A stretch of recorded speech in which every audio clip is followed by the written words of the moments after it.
Hello，大家好，今日係2025年5月5號星期一啊，下晝嘅2點37分啊。今日咧同大家傾下講下呢個嘅 small talk 小閒談，題目咧係講關於化妝 make up 化妝。咁喺香港咧，其實好多女仔啊係唔太中意化妝㗎，但係咧香港嘅女仔咧就都好重視護膚，係啦，覺得護膚 skin care 護膚就比較緊要，係。咁我識得咧好多嘅香港女仔啦，咁我以前喺香港嘅時候咧，都會咧去做 facial，去美容院做 facial 咧係好普遍嘅事嚟嘅。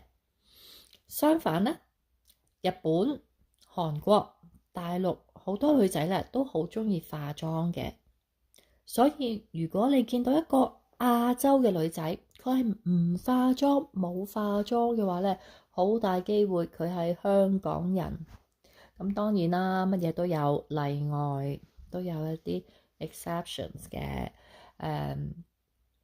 當然都會有好多香港女仔化妝，不過咧比較喺日本啊或者韓國嚟講咧，香港嘅女仔咧比較中意 comparatively 比較中意素顏 without makeup face without makeup， 我哋話素顏素咧係我哋話譬如話食素vegetarian 食素個素咧其實都有個意思係好 plain 咁樣啦。咁顏咧係顏色個顏，但係顏咧亦都有另一個嘅意思係代表個面啊 face， 所以素顏咧就係話 face without makeup。咁喺美國咧，好多細路女啦、返學啦嘅小朋友咧都會化妝㗎。細路女啦會化妝啦，幼稚園、小學咧都會化下妝㗎。我喺美國呢一度嘅學校做嘢啦，咁我見到有啲只係3年班嘅小朋友，3年班即係大概8歲嘅小朋友，佢係黐假眼睫毛啊，假係 fake 眼睫毛嗰啲 eyelashes， 黐假眼睫毛，跟住佢哋會搽指甲油啊，可能會有 eyeshadow 眼影啊，唇膏啊咁樣。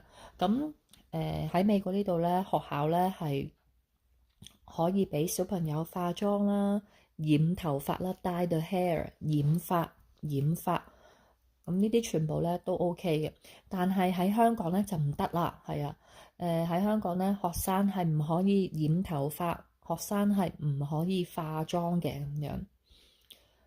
咁另一樣嘢咧就係穿耳環啊，即係嗰啲嘅 earrings 嗰啲咧。咁呢度咧，美國呢一度咧，好多小朋友咧，好細個咧就已經穿耳戴耳環咁樣。咁喺香港咧，通常就都要會大個啲啦，中學啊或者大人啊先至會穿耳。咁我自己咧係13、14歲咧嗰陣先至穿耳。咁而且咧都係咧只係每邊耳仔穿一個咯，而唔會咧話穿好多個耳窿，打好多個耳窿，戴好多隻耳環咁樣。咁我記得嗰陣時咧，我中學嘅時候啦，想穿耳啦，戴耳環啦咁樣。咁其實我媽咪咧就唔俾嘅，佢話：哎呀，好麻煩嘅，陣間個耳仔又會發炎啊，發炎有 inflammation 啊咁樣。咁好麻煩啊咁樣。所以咧嗰陣時咧，我係自己靜雞 secretly，自己靜雞去鋪頭咧穿耳咁樣。咁但係喺美國咧，我有啲朋友咧個 BB 咧得1歲大咧就已經穿耳啦。咁其實都好多咧，呢度嗰啲大概1歲到啊，仲係好細個嗰啲 BB 啊咁樣咧，都會幫佢穿耳咁樣咯。